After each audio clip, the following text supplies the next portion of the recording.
My father was, he's on the left here, my father was officer of the General Staff of the Soviet Army.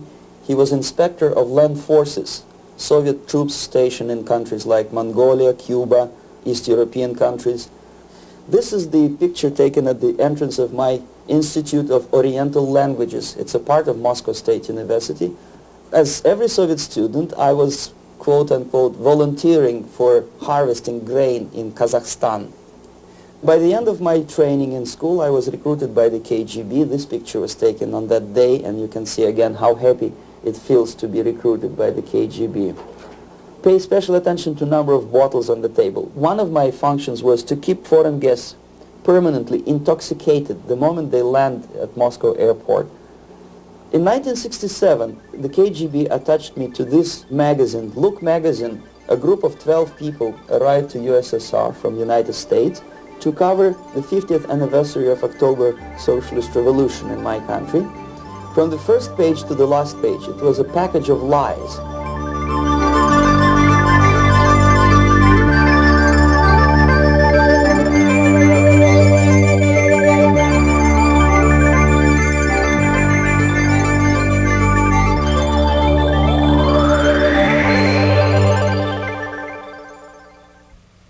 Our conversation is with Mr. Yury Alexandrovich Bєzmєnov.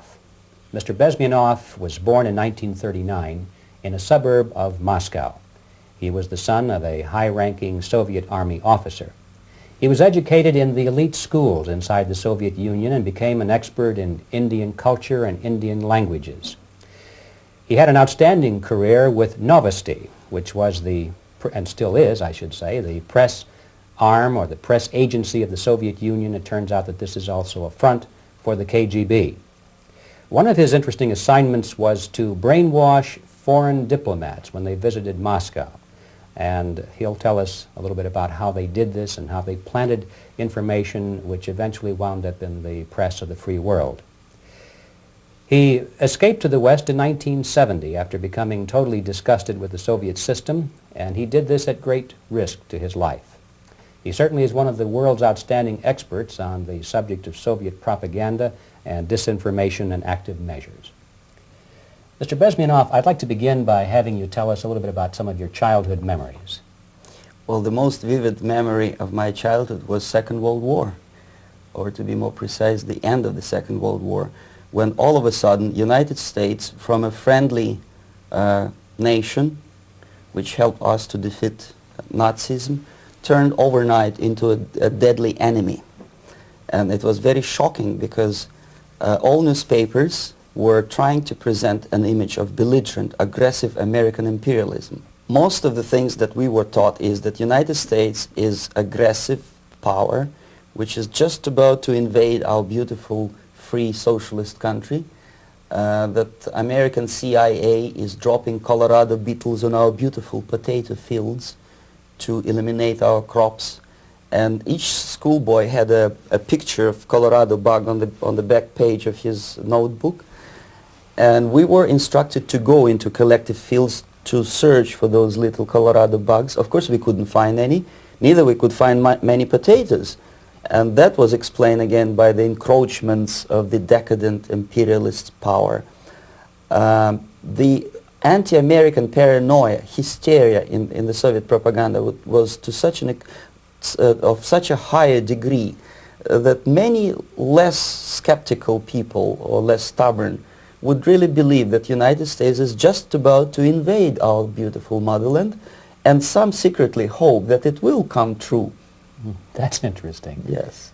Well, getting back to life inside the Soviet Union or inside communist countries in general, in this country, at the university level primarily, we read and hear that the Soviet system is different from ours, but not that different, and that there is a convergence developing between all of the systems of the world, and that really it doesn't make an awful lot of difference what system you live under, because you have corruption and dishonesty and tyranny and all that sort of thing. From your personal experience, what is the difference between life under communism and life in the United States? Well, life is obviously very much different for simple reason that the Soviet Union is a state capitalist economically. It's a state capitalism where an individual has absolutely no rights, no value. His life is nothing. It's just like an insect. He is disposable. Whereby in the United States, even the worst criminal is treated as a human being. He has a fair trial, and some of them capitalize on their crimes. They publish their memoirs in their prisons and get handsomely paid by your crazy publishers. The differences, of course, in the daily life are very various depending on whom we are talking about. In my own private life, I never suffered from communism simply because I was brought up in a family of high-ranking military officer. Most of the doors were open for me.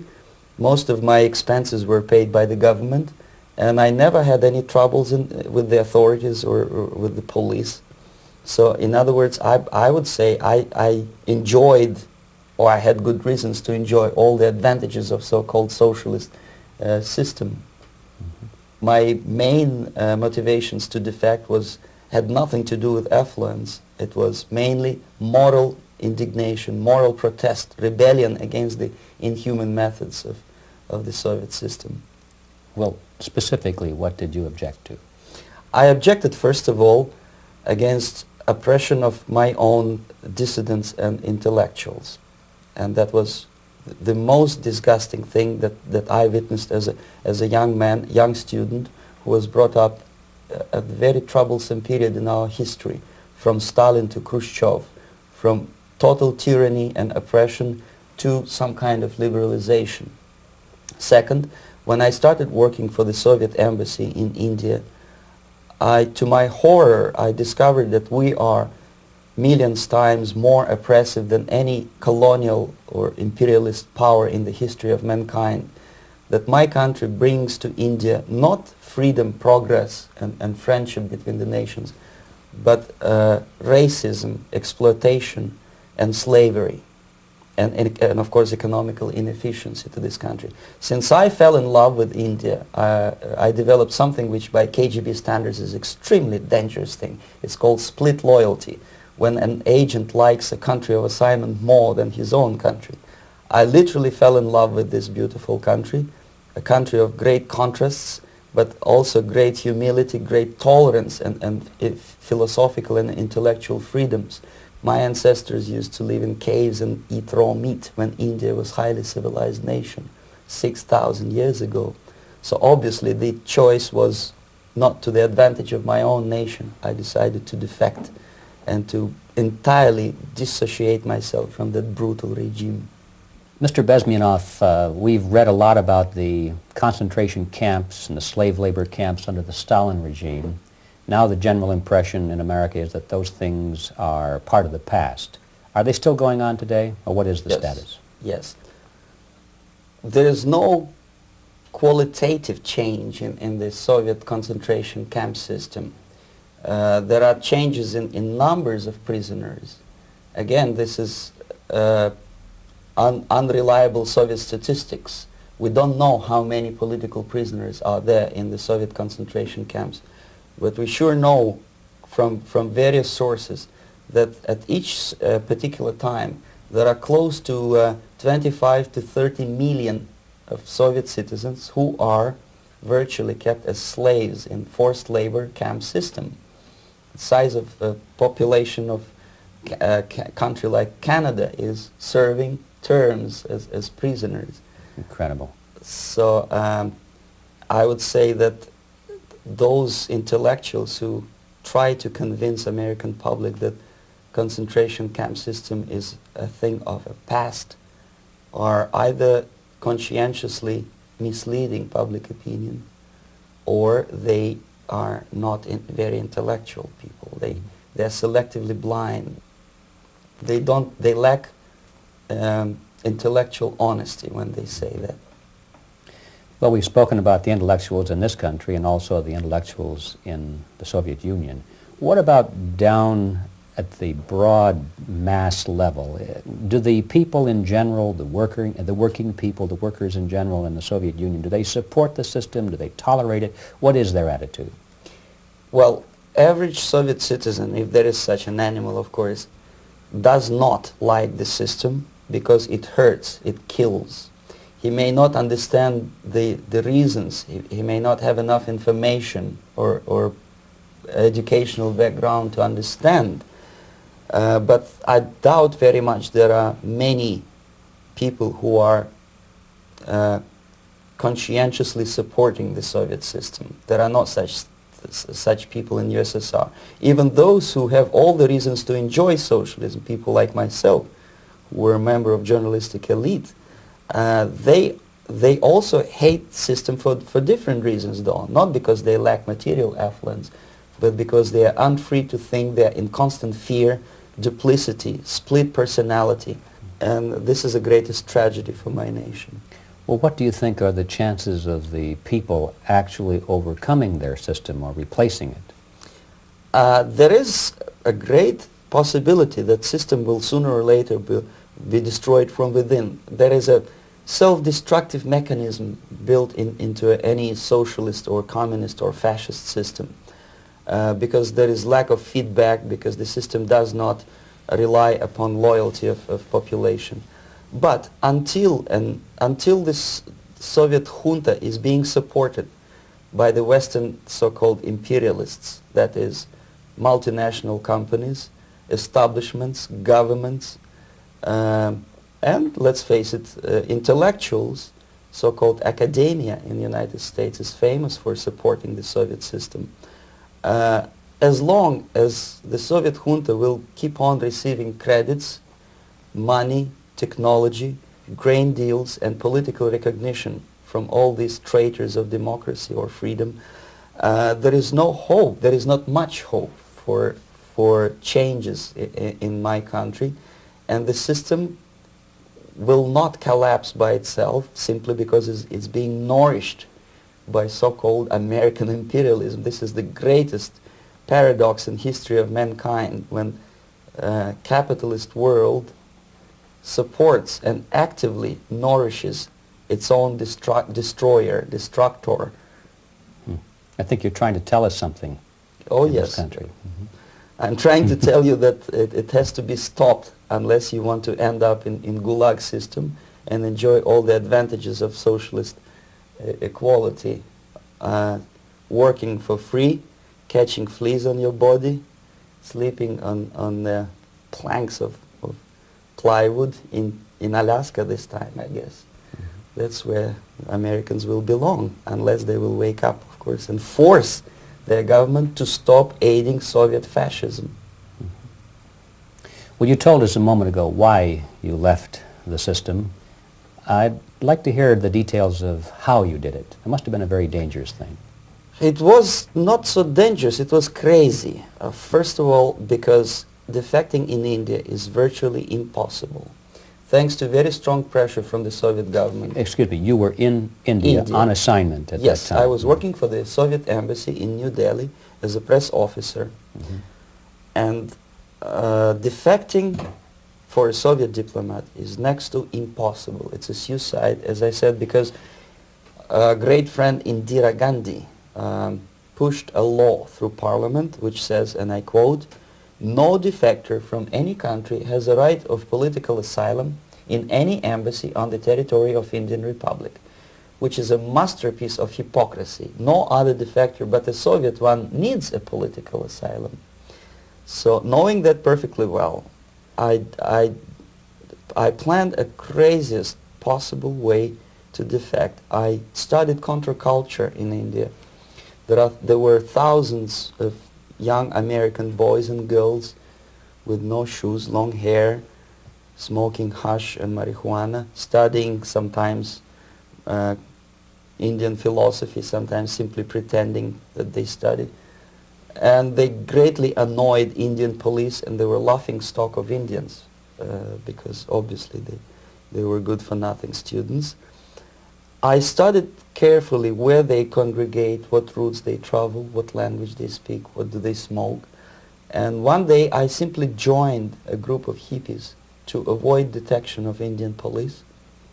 I was dressed as a typical hippie with blue jeans, long camise shirts with all kind of nice decorations like beads, long hairs, I bought a wig because for several weeks I had to turn myself from a conservative Soviet diplomat into a very progressive American hippie. And that was the only way that I could avoid detection. It was very interesting experience, but it was necessary because from my own knowledge as a member of Soviet embassy staff, I knew that there were many cases when Soviet defectors were betrayed by Indian police, and also some Western embassies played a very dirty role in betraying the Soviet defectors. According to our information, they were some, I wouldn't call them double agents, but simply amoral people working for this for the United States embassy, and confiding in people like this would be a suicide. So I had to be extremely careful. I could not trust anyone, and that was the reason for such a crazy way to defect. Well, had you been caught in the act of trying to get out, what would have happened to you? Oh, most likely I would end up in concentration camp, or depending on the situation and on the whim of some bureaucrat in KGB, maybe even executed. This is normal practice, quietly, of course, not publicly. But that would be the end of my defection, of course. Well, when did you finally make it to the United States?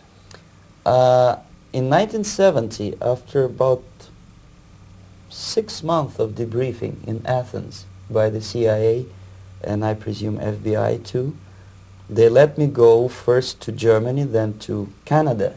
That was my decision. I had to change my identity to protect my family and my friends in USSR.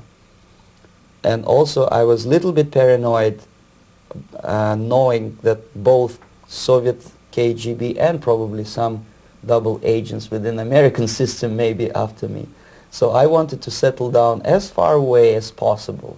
I requested CIA to give me some kind of new identity and just let me go on my own. And I settled in Canada. I was a student. I changed many professions, from farm help and laundry truck driver to language instructor and broadcaster for Canadian Broadcasting Corporations in Montreal.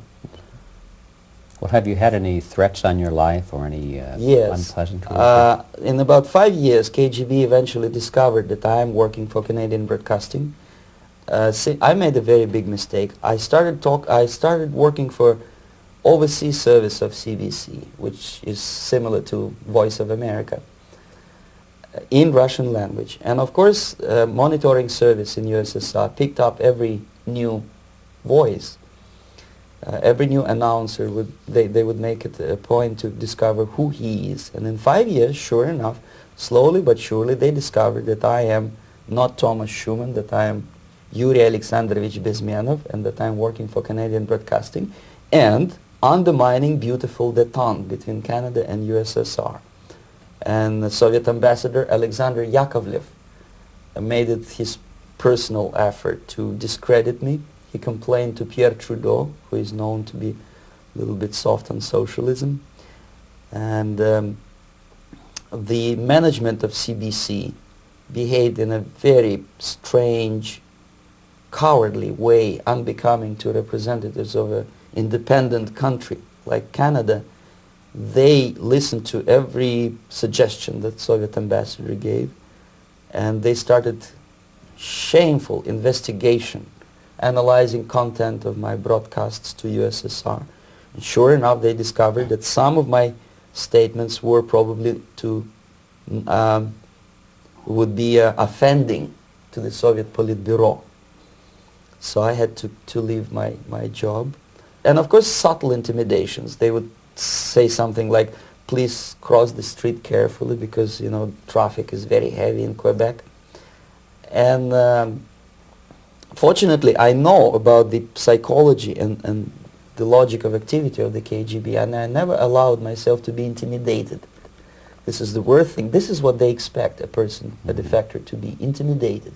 Once they spot that you are scared, they keep on developing that line, And then eventually you either have to give up entirely and work for them, or they neutralize you.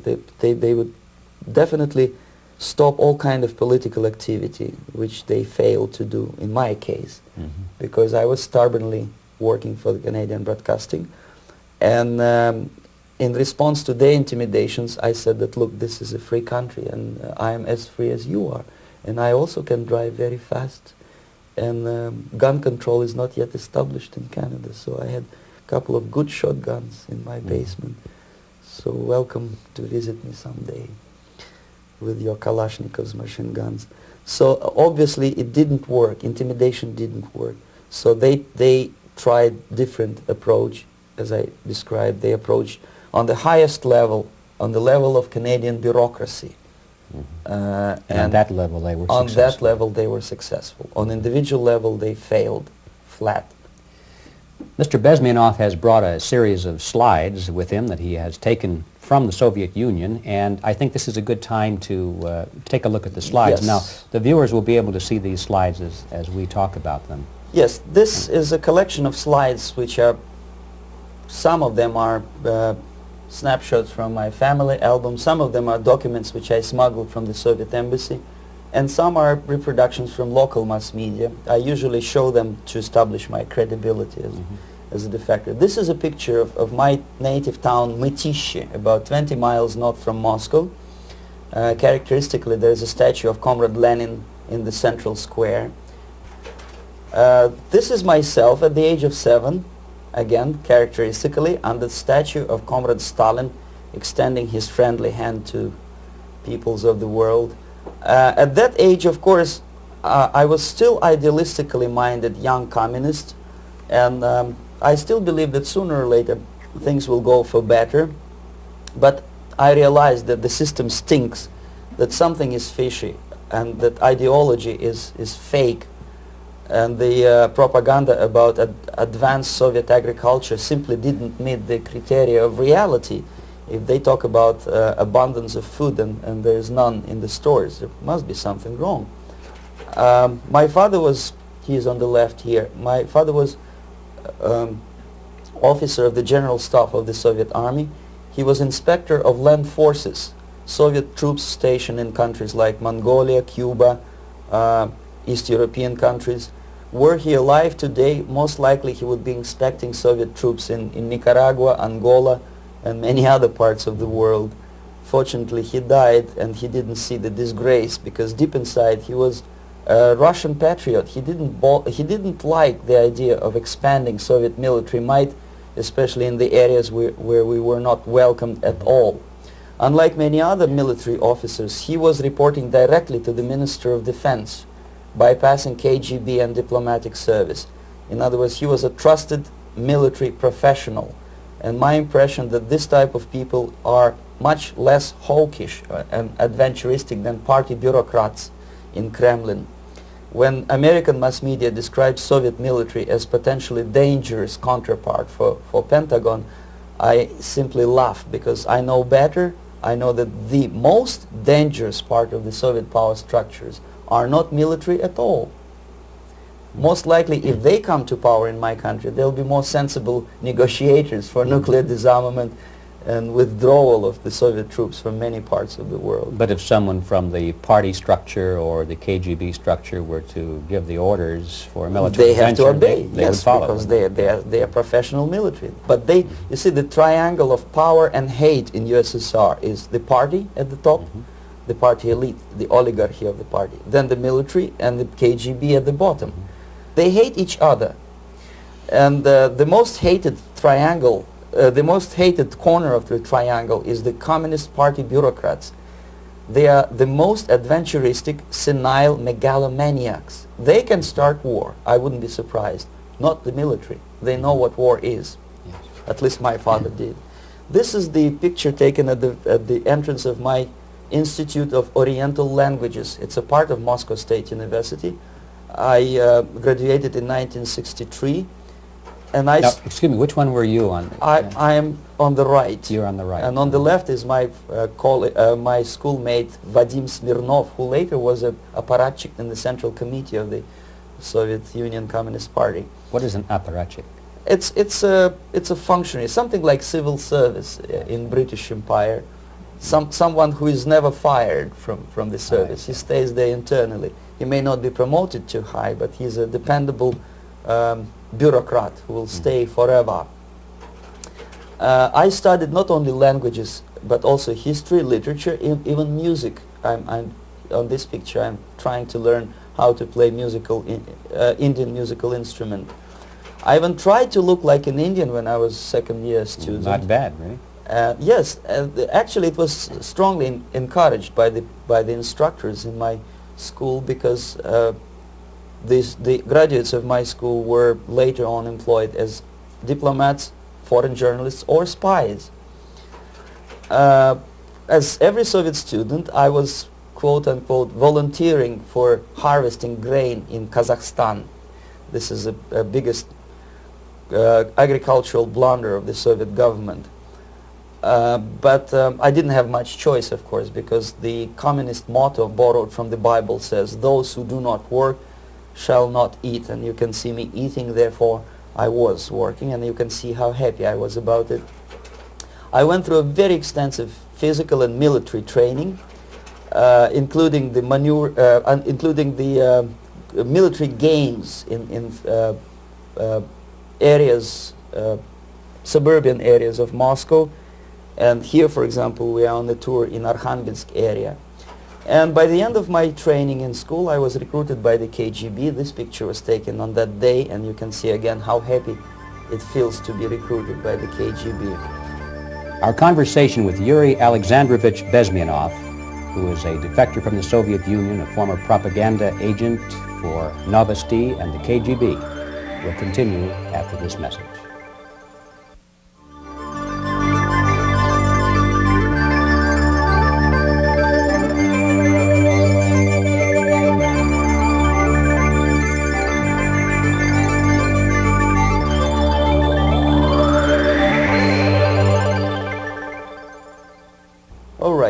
As every student in USSR, I went through very extensive physical and military training and civil defense training too. Unlike in the United States, where civil defense is virtually non-existent, zero. In USSR, every student, whatever his major subject, has to go through very extensive 4-year military and civil defense training. You can see me here with a group of students during one of the war games near Moscow.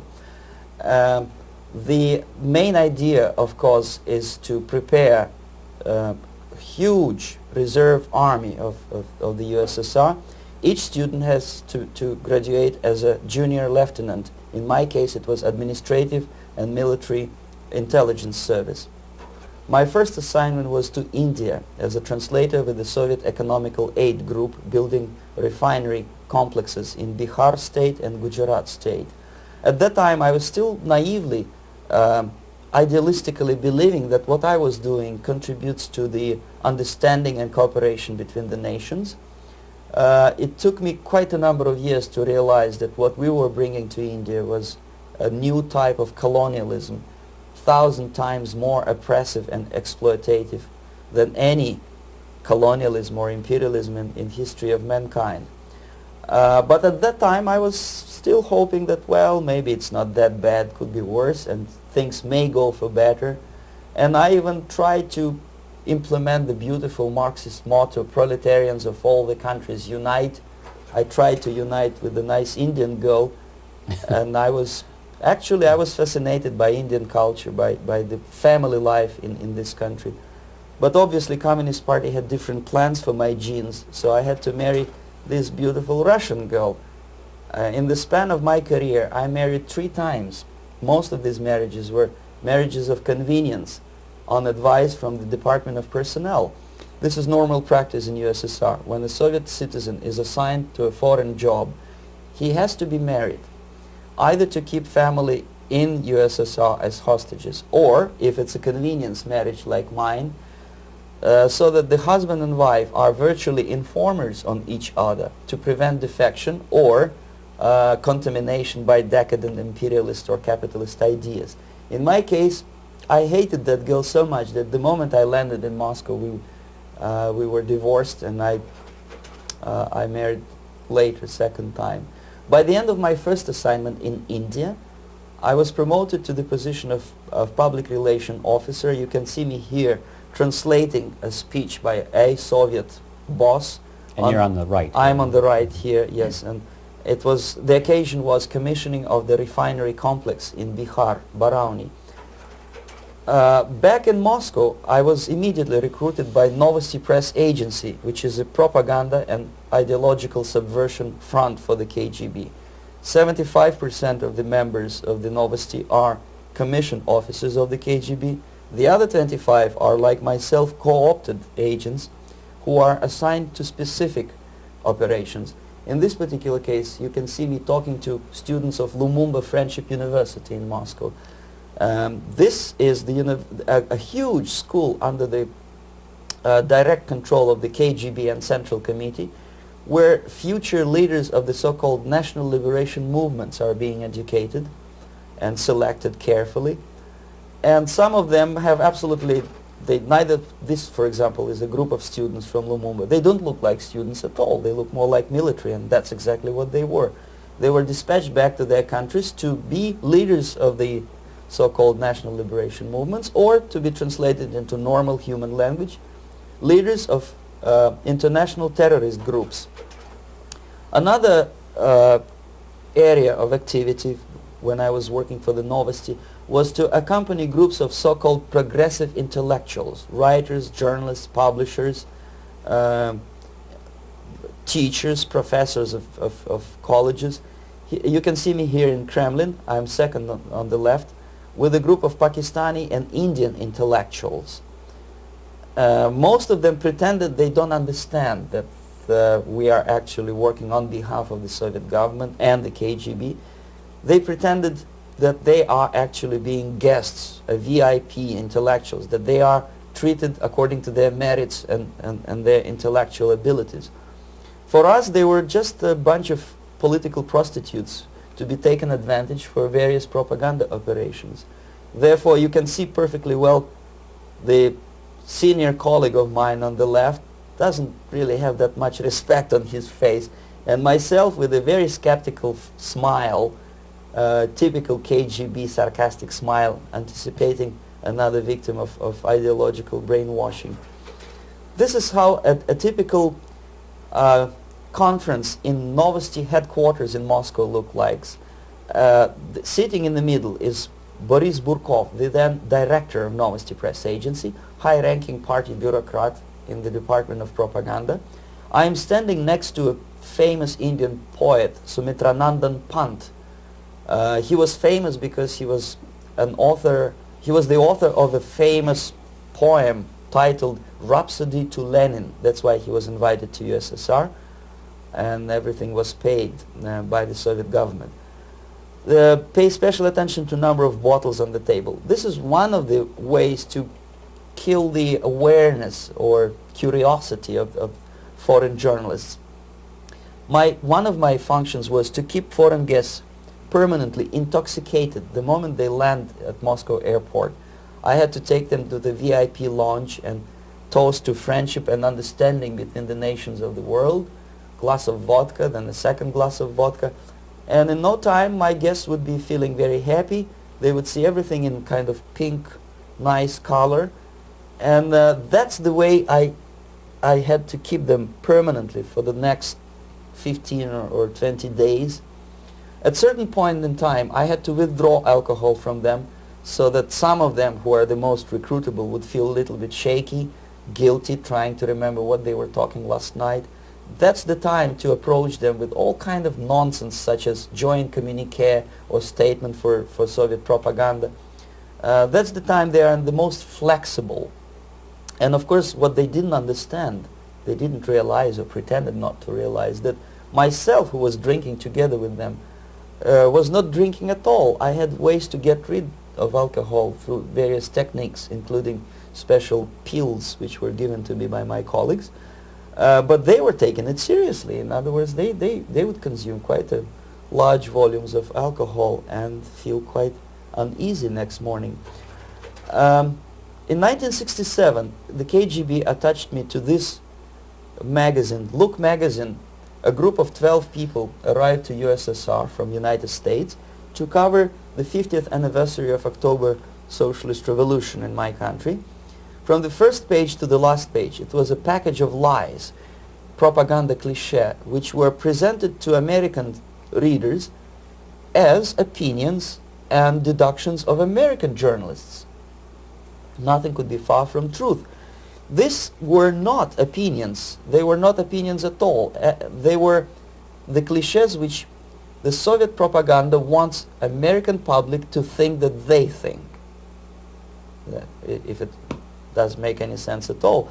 It sure does, because from the viewpoint of the Soviet propaganda, although there are some subtle criticisms of the Soviet system, the basic message is that Russia today is a nice, functioning, efficient system supported by majority of population. That's the biggest lie. And of course, American intellectuals and journalists from Look magazine elaborated on that untruth in various different ways. They intellectualized that lie. They found all kinds of justifications for telling lies to American public. Excuse me, it was partly your job to make sure that they got these ideas, yes, and accepted them as their own ideas. Right. Actually, even before they arrived to USSR, and they paid astronomical sum of money for that visit, they were submitted, this Новості press agency developed so-called backgrounders, 20-25 pages of information and opinions which were presented to the journalists even before they bought their tickets to Moscow. They had to analyze the situation, and judging on their reaction to that backgrounder, the local Новості representative or local Soviet diplomat in Washington, D.C. would assess whether they be given visa to USSR or not. So but they were selected ahead of time. Oh yes, they were pre-selected very carefully, and there is not much chance for honest journalists to arrive to USSR and to stay there for 1 year and to bring this package of lies back home. This, for example, is a centerfold of the Look magazine. They presented this monument erected by Communist Party in Stalingrad as the symbol, personification of Russian military might. And they said in the article, which is published on the site, that Soviets are very proud of the victory in the Second World War. This is another big myth, a lie. No sensible people would be proud to lose 20 millions of their countrymen in a war which was started by Genoese Hitler and Comrade Stalin and paid by American multinationals. Most of the Soviet citizens look at this type of monuments with disgust and sorrow, because every family lost father, brother, sister, or child in the Second World War. Yet American journalists who were trying to appease, to please their hosts, presented this picture on the centerfold as the symbol and personification of Soviet national, they call it Russian national spirit. And it was greatest misconception and a very tragic misunderstanding. Of course, Look magazine was not distributed in USSR. The main audience was in United States. But I presume that many Americans, millions of Americans who were reading Look magazine at that time, had absolutely wrong idea about the sentiments of my nation, about what the Soviets are proud of and what they hate. This is a group, you see the same lady with the sword in Stalingrad. This is the group of journalists. Myself is in the center with the same devilish smile. And Mr. Philip Harrington is on the extreme left there with his camera. This is the gentleman which was so deaf or so uninterested in what I had to say to him. This is the same picture, a blow-up of the same picture. Many guests from various countries, in this particular case from Asia and Africa, were taken by me as a Новості press agency employee for a tour across Siberia, for example. We would show them typical kindergarten, you see, nothing special by American standards, just nice children sitting, eating their breakfast or lunch. What they could not understand, or they pretended not to understand, that this is an exemplary kindergarten. This is not the kindergarten for average person or average family in USSR. And we maintain that illusion in their minds. You can see myself under the red spot in the middle there, with the same business-like expression. I'm doing my job. That's what I'm assigned to do, and that's what I was paid to do.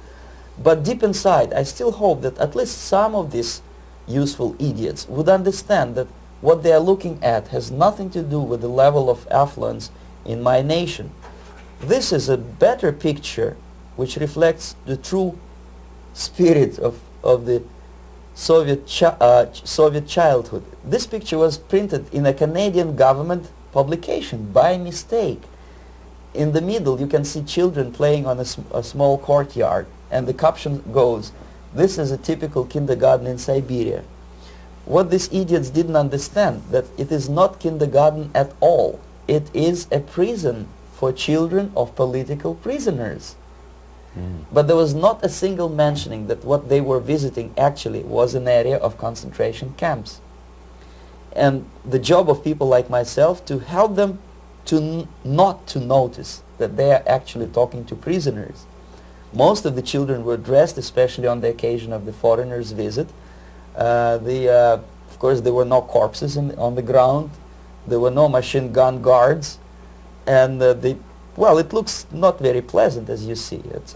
It looks dull, but obviously it does not create an impression that this is actually a prison. Well, did any of the journalists have the curiosity to ask about prisons and that kind of thing? Yes. They were in Siberia. This Yes. is what you associate. Yes, some of them asked questions, and naturally we would give them, for the stupid question, we give them stupid answer. No, there are no prisons in Siberia. No, most of the people who you see are free citizens of USSR. They are very happy to be here, and they are contributing to the glory of the socialist system.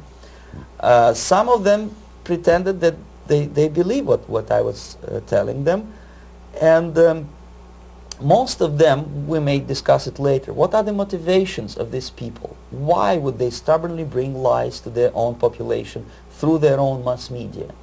I have various answers to this. There is not a single explanation. It's a complex of explanations. It's fear, pure biological fear. They understand that they are on the territory of an enemy state, a police state. And just to save their rotten skins and their miserable jobs, their affluence back home, they would prefer to tell a lie than to ask truthful questions and report truthful information. Second, most of these schmucks were afraid to lose their jobs, because obviously if you tell truth about my country, you will not last long as a correspondent of New York Times or Los Angeles Times. They will fire you. What kind of correspondent are you? You obviously cannot find common language with Russians if they kick you out in 24 hours. So just by trying to be conformist to their own editorial bosses, they tried not to offend the sentiments of the Soviet administrators and people like myself. Deep inside, I hope they would insult my or offend my sentiments. Obviously, they preferred not to. Another reason, I refuse to believe it, but obviously there is another reason. Obviously, it's a greed. These people earn a lot of money. When they come back to USA, they claim that they are experts on my country. They write books which sells in million copies, titled like Russians, The Truth About Russia. Most of it is lie about Russia. Yet they claim to be Sovietologists. They play back myth about my country, the propaganda cliches. Yet they stubbornly resist the word of truth. If a person like Solzhenitsyn is either defecting or kicked out of USSR, they try all their best to discredit him and to discourage him. I don't have much chance to appear on national network with a true story about my country. But a useful idiot like Hendrik Smith or Robert Kaiser, they are big heroes. They come back from USSR. They say, oh, we were talking to dissidents in Russia. Big deal. Soviet dissidents are chasing American correspondents in the streets, and they are cowardly escaping from these contacts. For some strange reason, if you want to know more about Spain, you refer to Spanish writers. If you want to learn more about French, you read French writers. Even about Antarctica, I bet you would read Penguins. Only about the Soviet Union, for some strange reason, you read Hendricks and Schmendricks and all kind of Kissingers, because they claim that they know more about my country. They know nothing, or next to nothing, or they pretend that they know more than they actually do. I would say they are dishonest people who lack integrity and common sense and intellectual honesty. They bring back all kind of stories like that. A kindergarten in Siberia. Omitting the most important fact, it's a prison for children of political prisoners. Another greatest example of monumental idiocy of American politicians. Edward Kennedy was in Moscow, and he thought that he is a popular, charismatic American politician who is easygoing, who can smile, dance at the wedding in Russian Palace of Marriages. What he did not understand, or maybe he pretended not to understand, that actually he was being taken for a ride. This is a staged wedding especially to impress foreign media or useful idiots like Ed Kennedy. Most of the guests there, they had security clearance and they were instructed what to say to foreigners. This is exactly what I was doing. You can see me in the same damn wedding palace in Moscow where Ed Kennedy was dancing here. You see, smiling. He thinks he's very smart. From the viewpoint of Russian citizens who observe this idiocy, he's narrow-minded, egocentrical idiot who tries to earn his own popularity through participation in propaganda farces like this. Here you can see myself. On the right, again, exemplary Soviet bride. On the left, 3 journalists from various countries, Asia, Africa, and Latin America. Obviously, they enjoying the situation. They will go back home and write the reports. We were present on a regular Soviet wedding. They were not present on a regular Soviet wedding. They were present, they were part of a farce, of a circus performance. Another thing which I had to sometimes risking my life to explain to foreigners. Time magazine, for example, is very critical of South African racist regime. The whole article was dedicated to the shameful internal passport system where blacks are not allowing to live with whites. For some strange reason, for the last 14 years since my defection, nobody wanted to pay attention to my passport. This is my passport. It also shows my nationality, and it has a police rubber stamp, which is called propiska in Russian language, which assigns me to a certain area of residence. I cannot leave that area, same way as this black man cannot leave the area in South Africa. Yet we call South African government racist regime. Not a single Jane Schmonda or Fonda is brave enough, courageous enough to come to media and say, look, this is what happens in USSR. I send a copy of my passport to many American liberals and civil rights defenders and all the other useful idiots. They never bothered to answer me back. This shows what kind of integrity, what kind of honesty these people are. They're a bunch of hypocrites because they don't want to recognize a good example of racism in my country. This is the first stage of befriending a professor. You can see myself on the left with the same James Bond smile. On the right is my KGB supervisor, Comrade Leonid Mitrokhin, and in the middle a professor of political science in Delhi University. The next stage would be to invite him to a gathering of Indo-Soviet Friendship Society. There he is sitting next to his wife before he is being sent to USSR for a free trip. Everything is paid by the Soviet government. He was made to believe that he is invited to USSR because he is a talented, sober-thinking intellectual. Absolutely false. He is invited because he is a useful idiot, because he would agree and subscribe to most of the Soviet propaganda cliché. And when he is coming back to his own country, he is going for years and years to teach the beauties of Soviet socialism to newer and newer generations of his students, thus promoting the Soviet propaganda line. the KGB was even curious about this gentleman. It may look innocent. Maharishi Mahesh Yogi, a great spiritual leader, or maybe a great charlatan and crook, depending on from which side you're looking at him. Beatles were trained at his ashram in Hardwar in India how to meditate. Mia Farrow and other useful idiots from Hollywood visited his school, and they returned back to United States absolutely zonked out of their minds with marijuana, hashish, and crazy ideas of meditation. To meditate, in other words, to isolate oneself from the current social and political issues of your own country. To get into your own bubble, to forget about troubles of the world. Obviously, KGB was very fascinated with such a beautiful school, such a brainwashing center for stupid Americans. I was dispatched by the KGB to check what kind of VIP Americans attend this school. That's you on the left. Yes, I'm on the left. I was trying to get enrolled in that school. Unfortunately, the Maharishi Mahesh Yogi asked too much. He wanted $500 American for enrollment. But my function was not actually to get enrolled in the school. My function was to discover what kind of people from United States attend this school. And we discovered that yes, there are some influential members of family, public opinion makers of United States who come back with the crazy stories about Indian philosophy. Indians themselves look upon them as idiots, useful idiots. To say nothing about KGB, who looked at them as extremely naive, misguided people.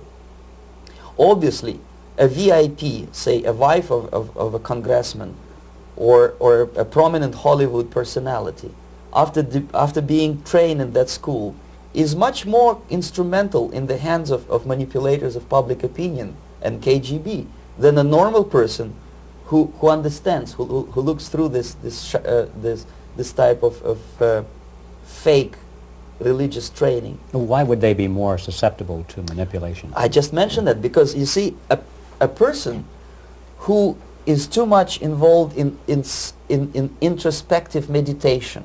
You see, if you carefully look what Maharishi Mahesh Yogi is teaching to Americans, is that most of the problems, most of the burning issues of today can be solved simply by meditating.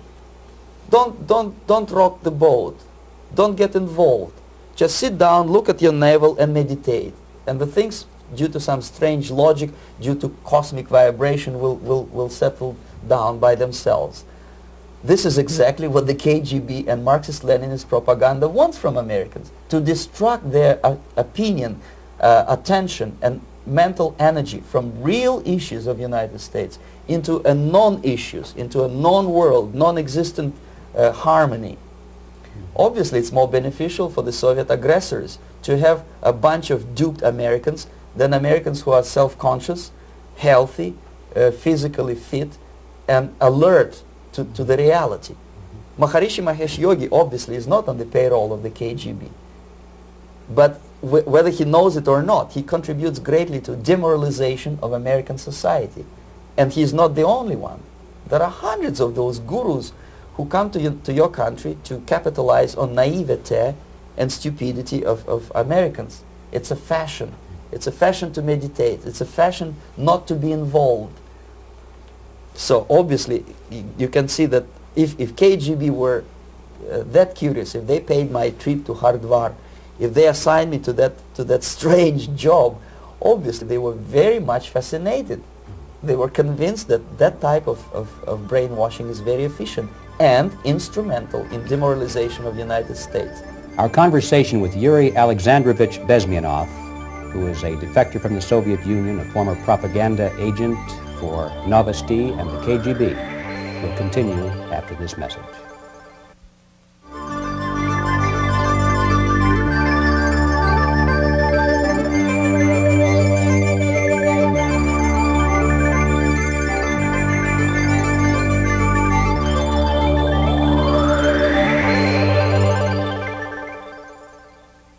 This picture shows the part of the building of USSR embassy, and my supervisors. On the left is Comrade Mehdi, an Indian communist, and on the right, Comrade Mitrokhin, my supervisors in the secret department of research and counter-propaganda.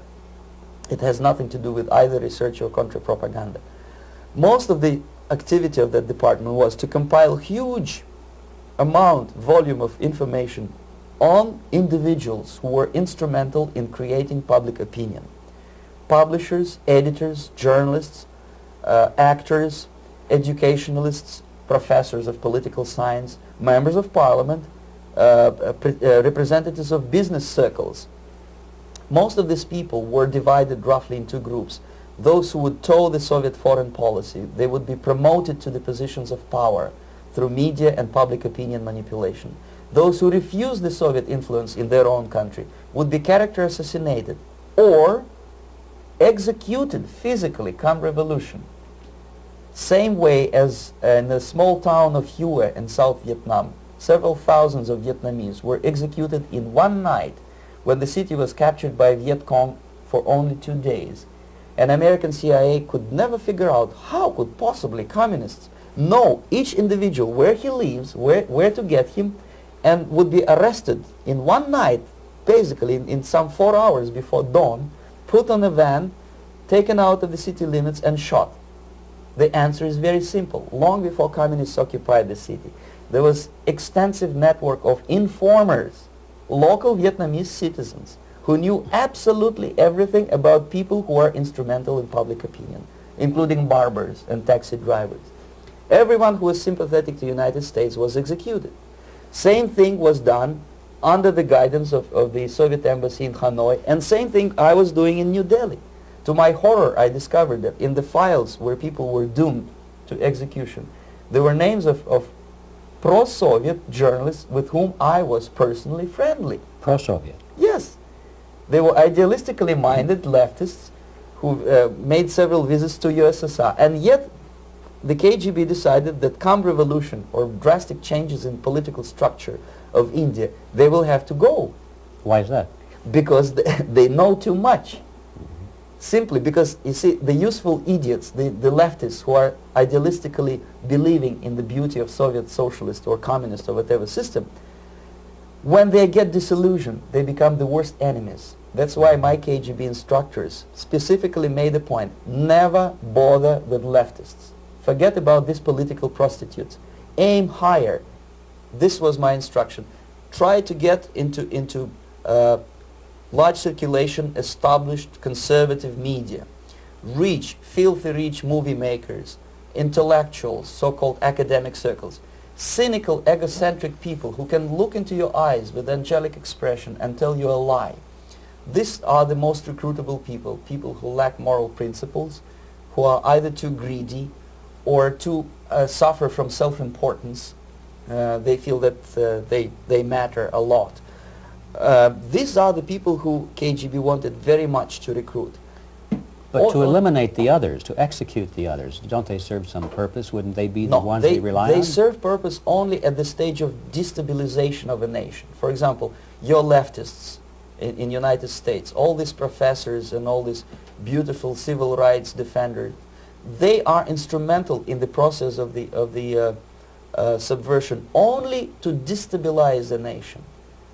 When their job is completed, they are not needed anymore. They know too much.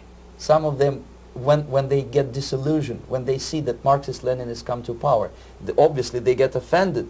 They think that they will come to power. That will never happen, of course. They will be lined up against the wall and shot. But they may turn into the most bitter enemies of Marxist-Leninists when they come to power. And that's what happened in Nicaragua. You remember most of these former Marxist-Leninists were either put to prison or one of them split, and now he's working against Sandinistas. It happened in Grenada when Maurice Bishop was already a Marxist. He was executed by a new Marxist who was more Marxist than this Marxist. Same happened in Afghanistan when first there was Taraki, he was killed by Amin, then Amin was killed by Babrak Karmal with the help of KGB. Same happened in Bangladesh when Mujibur Rahman, very pro-Soviet leftist, was assassinated by his own Marxist-Leninist military comrades. It's the same pattern everywhere. The moment they serve their purpose, all the useful idiots are either be executed entirely, all the idealistically minded Marxists, or exiled, or put in prisons, like in Cuba. Many former Marxists are in Cuba, in prison. So most of the Indians who were cooperating with the Soviets, especially with our Department of Information of the USSR Embassy, were listed for execution. And when I discovered that fact, of course I was sick. I was mentally and physically sick. I thought that I'm going to explode one day during the briefing at the ambassador's office. I would stand up and say something that we are basically a bunch of murderers. That's what we are. It has nothing to do with friendship and understanding between the nation and blah, blah, blah. We are murderers. We behave as a bunch of thugs in a country which is hospitable to us, a country which with ancient traditions. But I did not defect. I tried to get the message across. To my horror, nobody wanted even to listen, least of all to believe what I had to say. And I tried all kinds of tricks. I would leak information through letters or lost documents or something like that. And still I got no message. The message was not published even in the conservative mass media of India. The immediate impulse to defect was Bangladesh crisis, which was described by American correspondents as Islamic grassroots revolution, which is absolute baloney. There was nothing to do with Islam, and there was no grassroots revolution. Actually, there are no grassroots revolutions, period. Any revolution is a byproduct of a highly organized group of conscientious and professional organizers, but has nothing to do with grassroots. In Bangladesh, it was nothing with grassroots. Most of the Awami League party members, Awami League means People's Party, were trained in Moscow in the High Party School. Most of the Mukti Fauj leaders, Mukti Fauj in Bengali means People's Army, same as SWAPO and all kind of liberation armies all over the world, the same bunch of useful idiots. They were trained at Lumumba University and various centers of the KGB in Simferopol, in Crimea, and in Tashkent. So when I saw that Indian territory is being used as a jumping board to destroy East Pakistan, I saw myself thousands of so-called students traveling through India to East Pakistan, through the territory of India, and Indian government pretended not to see what's going on. They knew perfectly well, the Indian police knew it, the intelligence department of Indian government knew it, the KGB of course knew it, and the CIA knew it. That was most infuriating, because when I defected and I explained to the CIA debriefers they should watch out because East Pakistan is going to erupt any moment, they said I was reading too many James Bond novels. Anyway, so East Pakistan was doomed. One of my colleagues in the Soviet consulate in Calcutta, when he was dead drunk, he ventured into the basement to relieve himself, and he found big boxes which said printed matter to Dhaka University. Dhaka is the capital of East Pakistan. And since he was drunk and curious, he opened one of the boxes and he discovered not printed matter. He discovered Kalashnikov guns and ammunition in there. Anyway, it's a long story. When I saw the preparations for the invasion into East Pakistan, obviously I wanted to defect immediately. The only thing I couldn't at that time make up my mind when and where and how. One of the reasons, of course, you see, I was in love with India. I mentioned that before. I spoke the languages. I socialized with people. And I understood that I had to act fast unless I want this beautiful country to be permanently and irreparably damaged by our presence. One of the reasons not to defect was, as you can see, I was living in relative affluence. Who the hell in the normal mind would defect and do what? To be abused by your media, to be called McCarthyist and fascist and paranoid, or to drive a taxi in New York City? What for? What the hell for should I defect? To be abused by Americans, to be insulted in exchange for my effort to bring the truthful information about impending danger of subversion. As you can see, I was living in quite a comfortable conditions next to swimming pool, where Indians were not allowed, by the way. I was highly paid expert in propaganda. I had my family. I was respected by my nation. My career was cloudless. The third reason, how to defect with the family.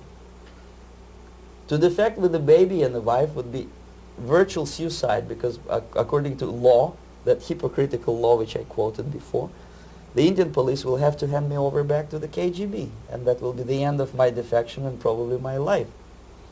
Again, I cannot smuggle my wife because she was not quite sure what I was doing. She was not that idealistically involved, and she was definitely not in the total picture of what I was doing for the KGB. She would be shocked if I you know, put her in my van and drive her to the American embassy or elsewhere. That would be a greatest danger. So again, I had to defect in such a way that my defection would look as simple disappearance. And there were many cases like that when the Soviet agents simply disappeared, either killed in action or, thanks to their curiosity and their close contacts with radicals, some of them were killed by the Marxists, by the way. It happened in many African countries when the Soviet KGB were killed by Africans themselves. Not because they hated Marxism-Leninism, but because they were simply trigger-happy bunch of unruly characters. If you give them a machine gun, they will shoot. And some of the Soviets obviously were not careful enough to protect themselves, and they got into embarrassing situations when they were shot at the crossfire between factions of so-called liberation movements. Anyway, so I decided, as I said, to study the counterculture. I decided this probably would be the best way to disappear. I socialized with characters like this. On the left, you see, he's a barefoot American hippie. It took me quite a long time to study exactly what they were doing and how to mix with them. But eventually I did it. Most of Indian newspapers carried my picture and promise of 2,000 rupees for information about my whereabouts. But they were looking for the wrong person, because they obviously tried to stop a young Soviet diplomat in white shirt and tie, and this is how I looked at the time of defection. Nobody could possibly think that a Soviet diplomat would be as crazy as to join a bunch of hippies. That's you. Yes, travel India and smoke hash. So I made it literally almost like a Hollywood-style detective story. From under the nose of the KGB in Bombay airport, I landed the plane and I flew to Greece, where I was debriefed by the CIA. That's basically that's all for my slides. We can turn off the projector, and that's very interesting. Well, you spoke several times before about ideological subversion. That is a phrase that I'm afraid some Americans don't fully understand. When the Soviets use the phrase ideological subversion, what do they mean by it? Ideological subversion is the process which is legitimate, overt, and open. You can see it with your own eyes. All you have to do, all American mass media has to do, is to unplug their bananas from their ears, open up their eyes, and they can see it. There is no mystery. There is nothing to do with espionage. I know that espionage intelligence gathering looks more romantic. It sells more deodorants through the advertising, probably. That's why your Hollywood producers are so crazy about James Bond type of thrillers. But in reality, the main emphasis of the KGB is not in the area of intelligence at all. According to my opinion and opinion of many defectors of my caliber, only about 15% of time, money, and manpower is spent on espionage as such. The other 85% is a slow process which we call either ideological subversion or active measures, активные мероприятия in the language of the KGB, or psychological warfare. What it basically means is to change the perception of reality of every American to such an extent that despite of the abundance of information, no one is able to come to sensible conclusions in the interests of defending themselves, their families, their community, and their country.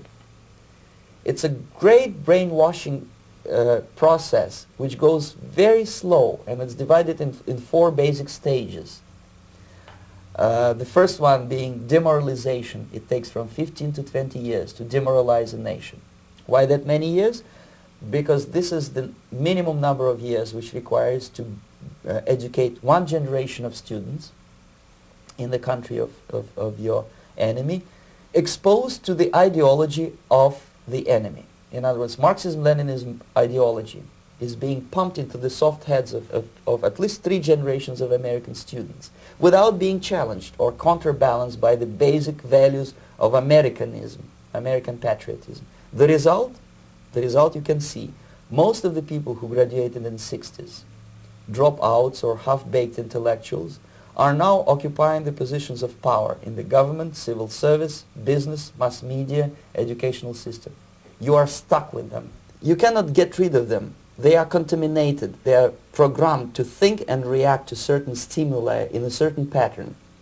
You cannot change their mind, even if you expose them to authentic information, even if you prove that white is white and black is black. You still cannot change the basic perception and the logic of behavior. In other words, these people, the process of demoralization is complete and irreversible. To get rid society of these people, you need another 20 or 15 years to educate a new generation of patriotically minded and common sense people who would be acting in favor and in the interests of the United States society. And yet these people who've been programmed and, as you say, in place and Yes. who are favorable to an opening with the Soviet concept, these are the very people who would be marked for extermination in this country? Most of them, yes. Simply because the psychological shock when they will see in future what the beautiful society of equality and social justice means in practice, obviously they will revolt.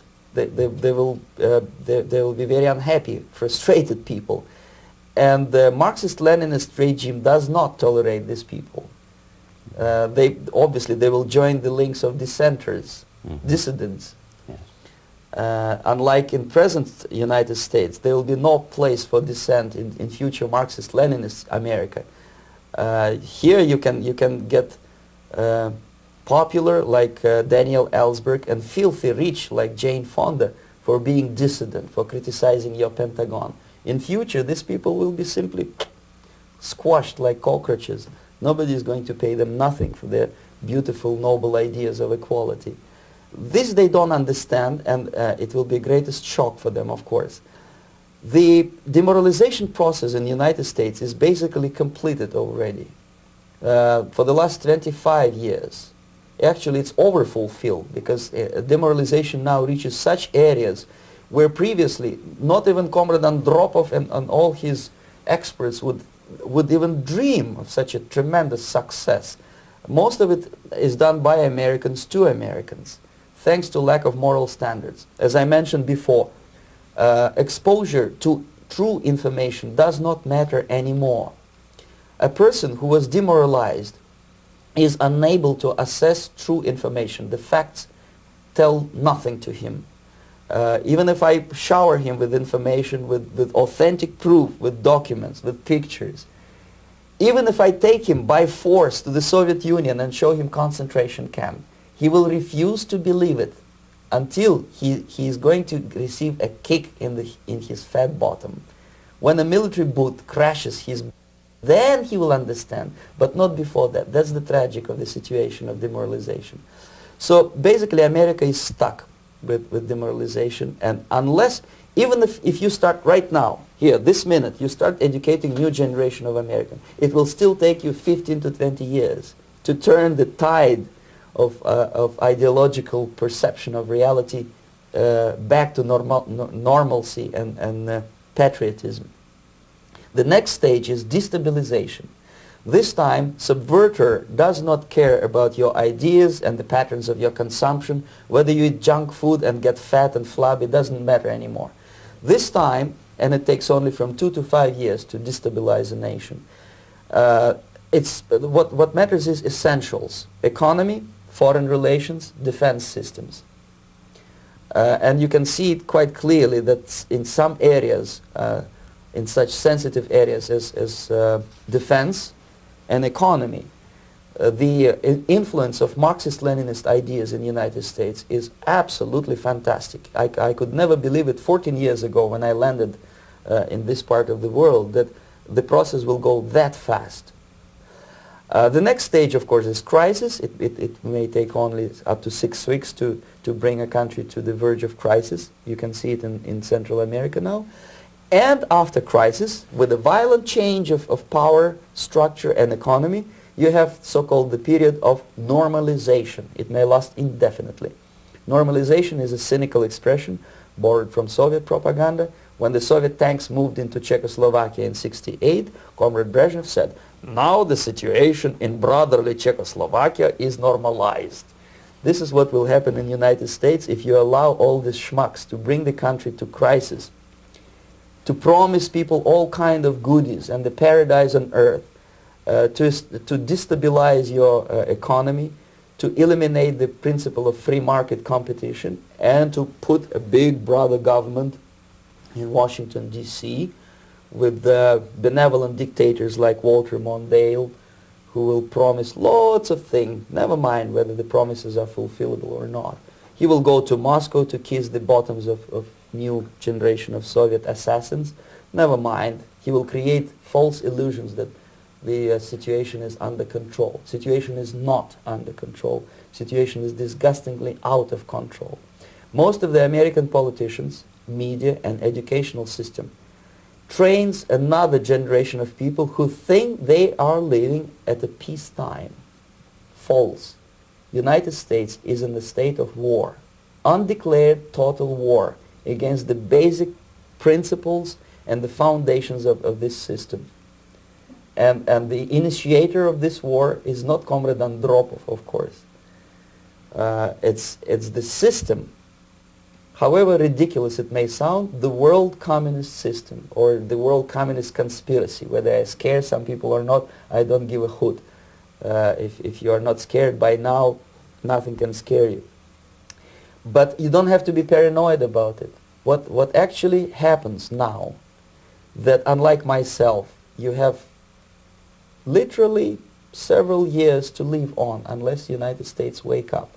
The time bomb is ticking. With every second, the disaster is coming closer and closer. Unlike myself, you will have nowhere to defect to, unless you want to live in Antarctica with penguins. This is it. This is the last country of freedom and possibility. Okay, so what do we do? What is your recommendation to the American people?